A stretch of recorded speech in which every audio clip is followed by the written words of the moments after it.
How's it going, everyone? I'm your host, Heath Rensel. Welcome to another episode of Sports by HDR. We have Markham, Canada. Oh, and by the way, Toronto called. They said that they were ready to tell IndyCar that they were racing because of the FIFA World Cup, but the Markham motor was ready to go. Anyways, don't worry. I have been ready to go about this video since yesterday. I was just waiting time so that way I didn't, ashamedly, get anyone mad.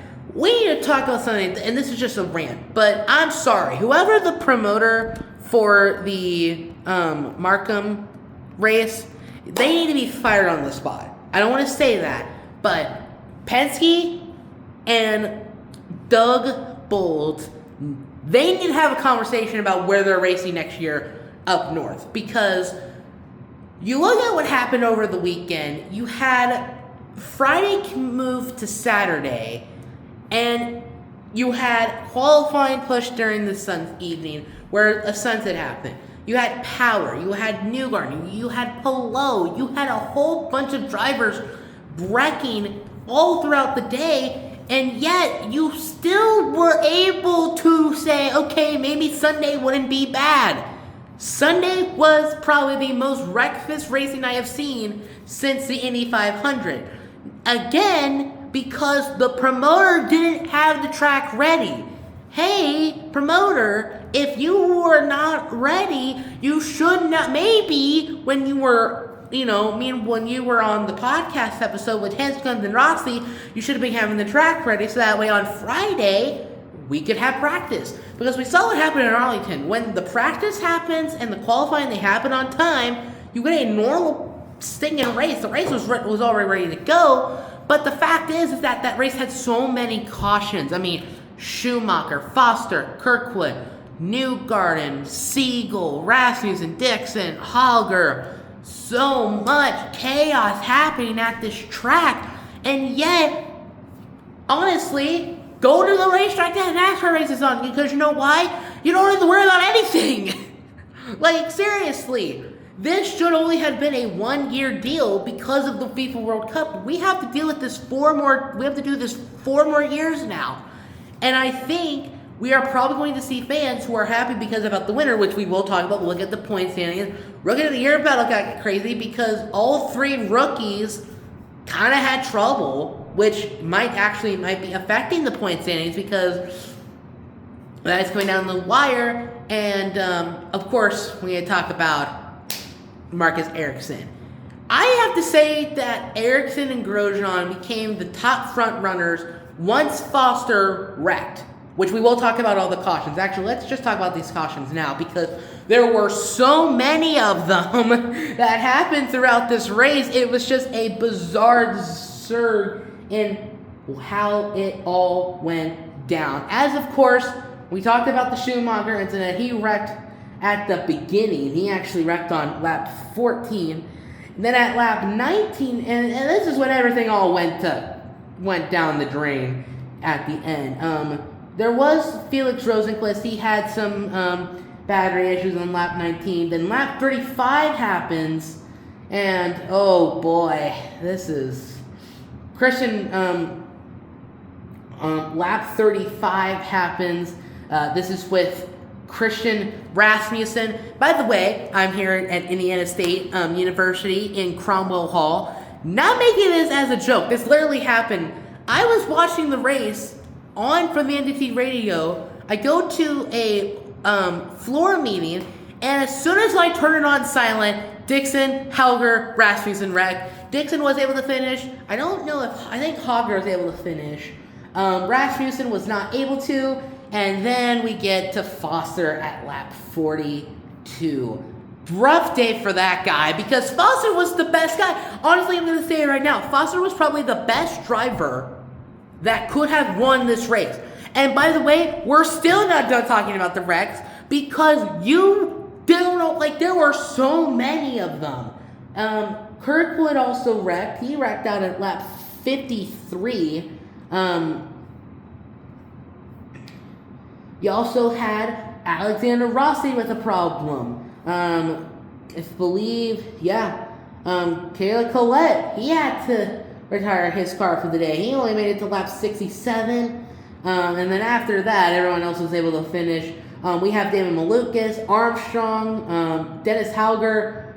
They all kind of had some days. Newgarden, actually, he was involved in the wreck with Nolan Siegel, and they were able to keep on going. Nolan Siegel actually had a pit penalty. My goodness. I need a drink of water talking about all these wrecks.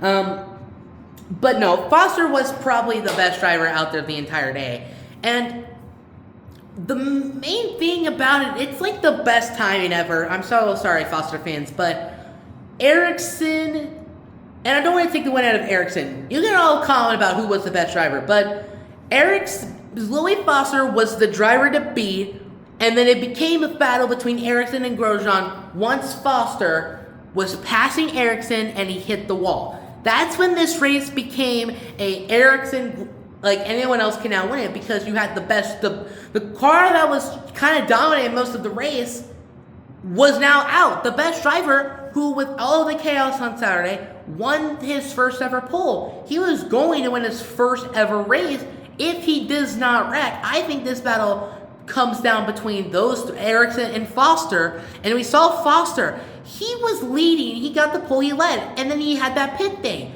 How is he going to do being not leading? He was passing a whole bunch of drivers. He was going aggressive. It was his race, and he wrecks. I'm sorry. It's just I'm kind of feel sad about it.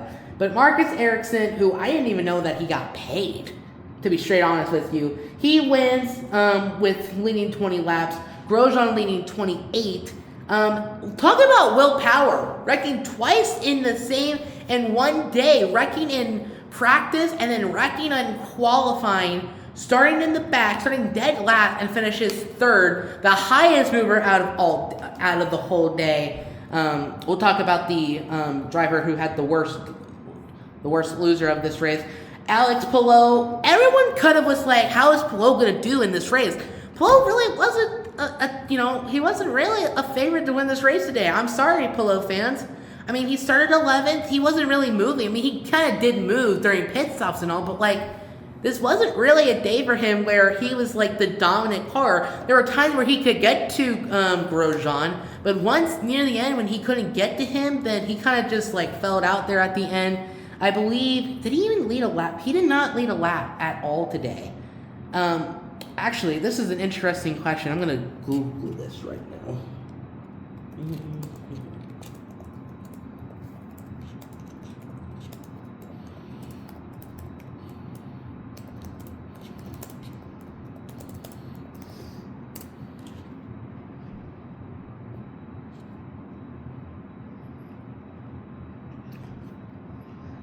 Yeah, the last time he didn't even...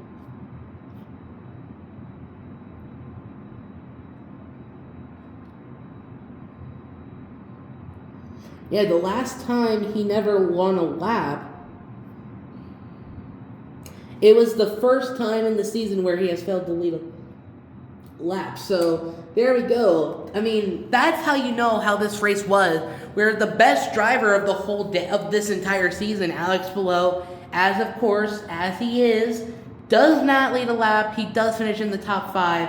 Paddle Award, again, big mover, started 23rd. He was originally going to start, I believe, was planning on starting. He was having a good spot, but in the morning we found out that Power, and Kirkwood had to start in the back.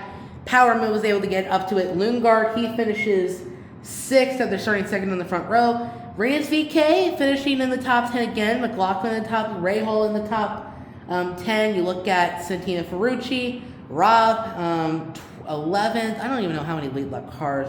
By the way, they're actually the only cars that were a lap down. Kiffin finishes in the 14th, so 14 on the lead lap. Dennis Hauger was the first to go 1 lap down, along with Armstrong and Malukas, Dixon.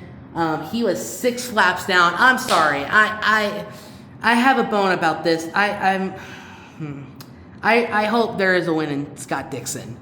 I hope there is, because the fact is that, he needs a win with Ganassi one last time.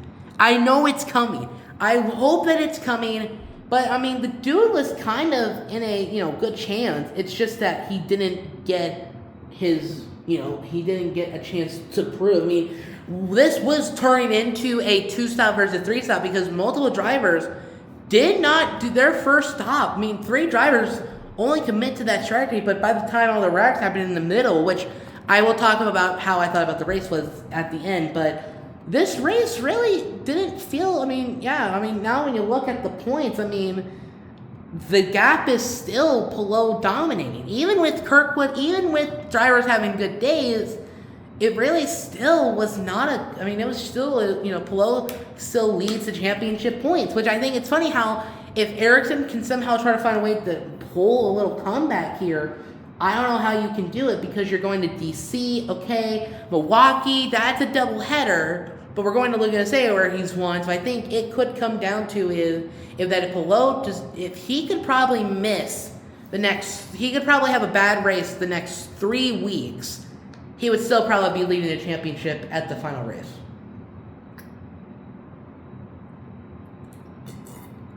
Just saying. By the way, looking at the championship points now, Kirkwood is 133 points behind Palou. Now it's only a 4-point gap between him and Malukas, 139 from. Actually, it's a 4-point gap between that with Lundgaard. Award now still up. He's at 157 points behind. A lot of drivers just here now. Even with Ericsson's win, it puts him 9th on the points. And that would put him 213 points back. And Power moved up to 11th. Dixon now 12th. Rahal is 13th. He kind of moves down. Kiffin up to 14th. Eric Armstrong 15th. Ferrucci 16th. Rossi, then Grosjean, Foster, Siegel, Hauger, Rasmussen, Collette, Schumacher, and Robb. That is your point standings. Now, let's talk about Rookie of the Year because, oh boy, the things really start to get interesting. After this first race, after we saw what happened, it is now coming down to the wire because we looked at laps led. Schumacher has not led any laps, which we have understand, but I have to say it was going to turn into probably Schumacher having his best day ever until he wrecks. Collette he was doing good in practice. He has a bad day, but now the points are really looking at a 31-point gap between Hauger and Collette, and you also have to look at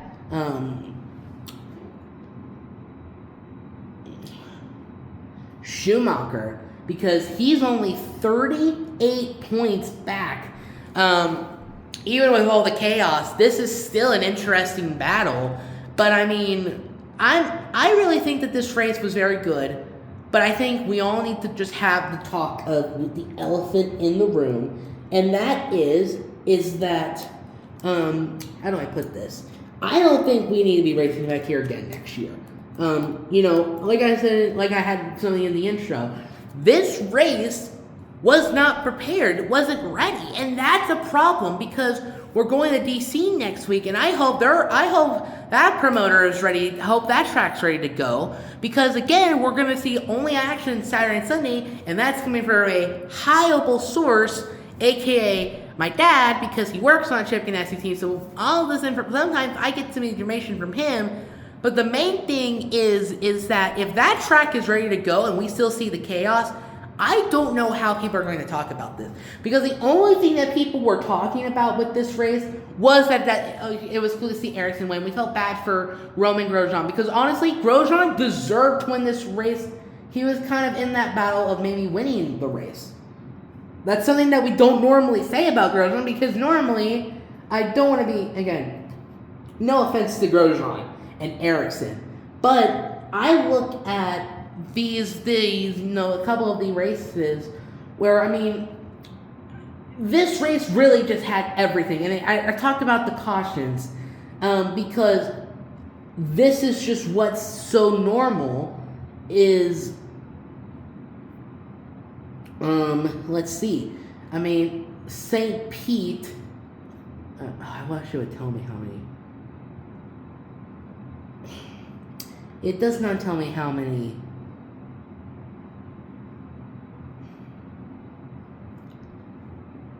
how many wrecks there were. But maybe if I just go through each one, we'll talk about this. Because honestly, again, the cautions are the ones that we look into. Cautions at St. Pete, 2 for 7. Okay? Let's go to Phoenix. This race had 6 cautions.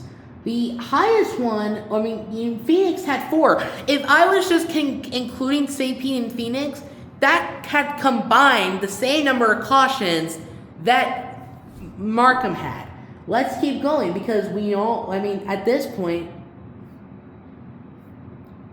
what in the world?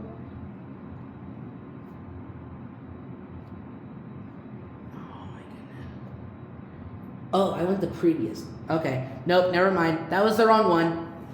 I just gave you the wrong information. Phoenix had 4 cautions. So again, if we are talking about, I take the same thing, just take out Nashville and replace it with this year's Phoenix. Now, let's go to Arlington, which had 2 cautions. So let's get rid of Phoenix. We're at 4 total cautions now. You look at the Alabama race. There were none. Let's go to Long Beach. There was 1. So we add Long Beach to Arlington and St. Pete. We're now at 5. Oh, man, it would be funny if the next one was just 1 either. I don't know if it was or not, but we're going to find out. The Sancio Grand Prix had 3 cautions. Okay, let's not include that. Honestly, if you did combine that, you would be at 7, meaning to the fact that if you combined St. Pete, Arlington, Bama, and the Sancio Grand Prix, you would have had 8 cautions. More cautions than the race in Markham. I'll take you any better. The Indianapolis 500 only had 7 cautions. The Indy 500 had more cautions than Markham, and Markham is a street course. We know Indy's going to have a ton of cautions because it's an oval. Do you understand why I think people are going to be a little bit mad about this race? It's because the next couple of races, there were 5. Markham had more cautions than Detroit. That's my rant about this, is that this race has only been done once. Detroit, we've seen this before. That race is a little bit kind of racy. We talked about Arlington. Arlington only had 2 cautions. 2 cautions, they were at the end of the race. That's my problem about this, is that I don't think we need to come back next year, is because, again, when I look at the fact that, other ovals had less cautions than a Markham. And again, Markham is a street course. You look at Long Beach, you look at St. Pete, you look at Arlington, those races kind of had the same amount of cautions. Yes, there were cautions, but goodness. All these races have not had, the same difference. Road America had a ton of cautions. You look at the Mid-Ohio race. That race had no cautions. So, yeah, I kind of expect a little bit of what am I looking at is that I would say that this race was only supposed to be for 1 year because of the World Cup. But I don't know how an IndyCar is going to say, we need to not go back because of what happened.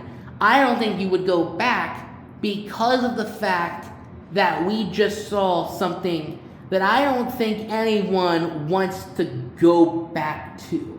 So, again, I don't want to be mean about Markham because it was a great race. The fact that it was that good to see Ericsson, you saw Ericsson win a race, you see Grosjean trying to win a race, you see Power, Award, they all come back up, they try to win, have a good finish. It was great.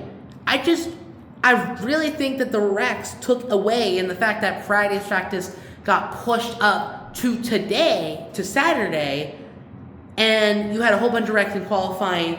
The racing was good. It's just that the wrecks kind of took away the show. So, that's my thoughts about this race. Who knows how DC will be this Sunday, because it will be a way to celebrate America's 250th birthday. So let me know what you thought down below in the comments. What did you think of this race? Also, comment down below what else you want to see on the channel. As of right now, there are a couple of Heat's history scripts. They're right now being in the system. We're still kind of working on that area. Other than that, thank you guys for watching. If you want to subscribe, hit that subscribe button. Apparently, 93% of this channel is not subscribed.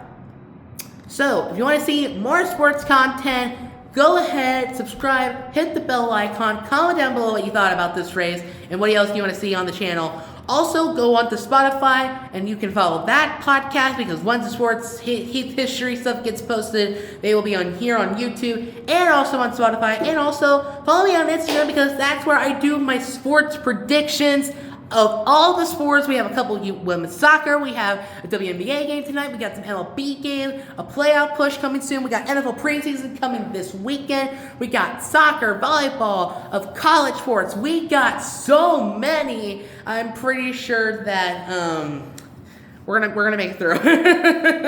Anyways, thank you guys for watching. My name is Heath Friend Soul. Thank you for tuning in for another episode of Sports by HDR. Bye.